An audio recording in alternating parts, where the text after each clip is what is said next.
A couple of days ago, we had a patient in our OPD who ended up with a liver failure and he was brought in for an emergency. We had to admit the patient. The thing was, the patient was crying in front of me saying that he has never, ever in his life touched a single drink of an alcohol. But still, he still ended up with liver failure.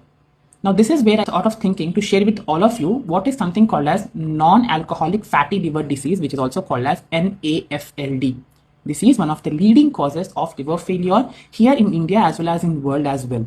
Hello everyone, this is the doctor next door here to clarify small doubts about your health. The reason might be a lot of things, maybe autoimmune, maybe lifestyle changes, or simply maybe because of pollution or external factors. But the thing is, it can affect the population who really have never even touched one single glass of alcohol. This is more often linked to lifestyle changes, high cholesterol levels, or high blood pressure, or pre-diabetic range people. What makes this dangerous is these symptoms are really masked and cannot be found out in the early stages. It takes a very long time for these symptoms to appear.